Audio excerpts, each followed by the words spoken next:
The rise of the Lion of Macedonia. From the moment of his birth, Alexander the Great was imbued with the belief in his divine heritage, a conviction fostered not in distant myth but as an intrinsic truth of his being. His mother, Olympias, nurtured in him the idea that he was not merely born of men or kings, but of Zeus and the divine itself. She reminded him often that, like all humanity, he carried within him the spark of the eternal, but his purpose was greater than most, one that even his father, King Philip, could scarcely comprehend. This belief in his divine heritage was not a matter of arrogance, but of spiritual reality that guided him throughout his life. Under the guidance of the philosopher Aristotle, Alexander's intellect was sharpened and expanded. Aristotle's teachings were not merely lessons in governance or warfare, they were deeper, exploring the very nature of existence and the human soul's place in the cosmos.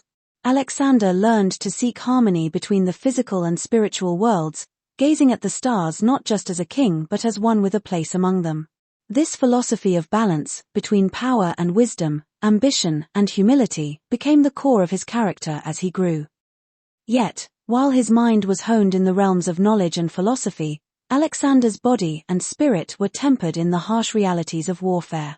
His father, King Philip, a master strategist, instilled in him the importance of military prowess.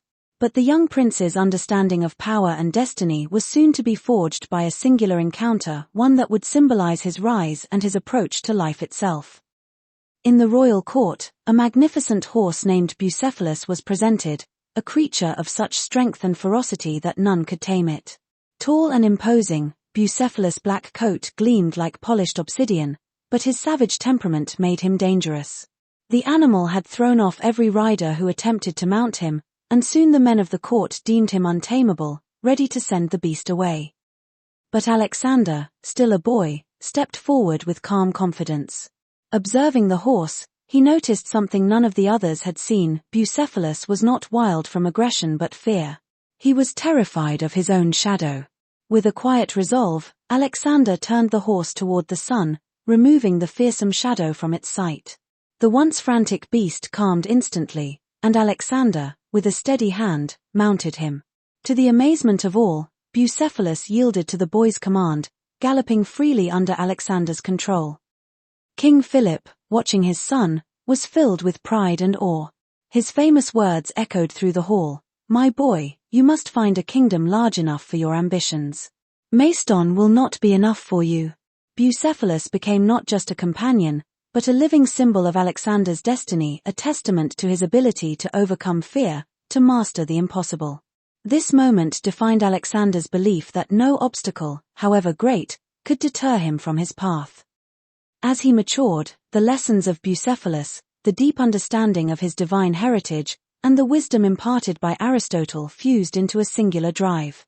Alexander was not simply a prince or a soldier, he was a man chosen by fate, destined to lead and conquer. But it was the tragedy of his father's assassination that sharpened this resolve into something far more dangerous. During the wedding of his sister Cleopatra, Alexander witnessed his father, King Philip, murdered before his eyes. The joyous occasion turned into a scene of horror, and the shock of Philip's death cut deeply into Alexander's soul. The grief that engulfed him and all of Macedonia soon turned to fury. He knew that shadows lurked behind the assassination's powers that sought to manipulate and control the fate of nations. To Alexander, the hidden hand of Persia, the empire that embodied control and tyranny, was the true enemy. As he ascended the throne, Alexander was consumed with a singular purpose. He would avenge his father's death, not just against the hidden blue conspirators, but against the empire they used to dominate the world, Persia. In his eyes, Persia represented everything he despised, and his ambition now became a quest to free not just Macedonia, but the entire world from its hidden controllers. Alexander rallied the fractured Greek states, reminding them of their shared heritage and the necessity of unity in the face of the Persian threat.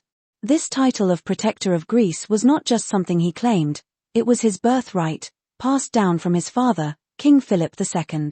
Philip had not only been the king of Macedonia but had also united the Greek city-states under the Hellenic League, also known as the League of Corinth, an alliance that Philip had forged with diplomacy and military strength. It was through this league that Philip had assumed the role of protector of Greece, a mantle now inherited by Alexander. Greece, still divided after the bitter conflicts of the Peloponnesian War, was reluctant to fully embrace unity. Old rivalries between Athens, Sparta, and other city-states lingered, and the scars of their war were fresh. However, under Alexander's leadership, a new beacon of hope emerged. He invoked the spirit of collective strength that his father had begun to foster, not merely as the king of Macedonia, but as the rightful leader of the Hellenic League, bound by duty to defend all of Greece. He could see, the freedom of the Greek people was sacred, and it was his divine charge to protect it from foreign domination. Alexander's appeal went beyond politics and warfare. It was a call to their shared culture, their myths, and the ancient legacy they held. He reminded them of their ancestors, the warriors who had fought together at Marathon and Thermopylae, and the glories they could achieve if they stood united. With the mantle of leadership passed from Philip, Alexander stood as both the defender of their freedom and the embodiment of their collective spirit, rallying the once divided city-states into a force capable of confronting the greatest empire in the world. With the armies of Greece and Macedonia at his command, Alexander wasted no time in preparing for his campaign. He reformed the military, perfecting the phalanx and integrating Macedonian and Greek tactics into a force unlike any the world had seen. Each decision was made with a single purpose: to confront Persia head-on and destroy its influence. His leadership was not merely about strategy, it was driven by the deep well of emotion and belief that fueled him. The grief for his father became the fire of his conquest, and the divine mission that he believed in guided his every move. Beneath his rage was a deeper conviction. Alexander believed his campaign was not simply to avenge his father, but to restore balance to the world, a balance that had been corrupted by greed and tyranny since the time of Armageddon. He was more than a conqueror. He was an instrument of divine justice, breaking the chains Persia had cast over the known world. In his eyes, his mission was nothing less than the fulfillment of his divine destiny. As the winds of war stirred and the armies of Macedonia and Greece assembled, Alexander was ready. His mind, sharpened by years of study and the pain of loss, was fixed on a singular goal.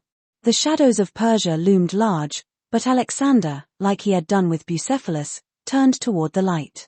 With the divine flame burning within him, he set his sights on the horizon, prepared not only to conquer but to reshape the very course of history.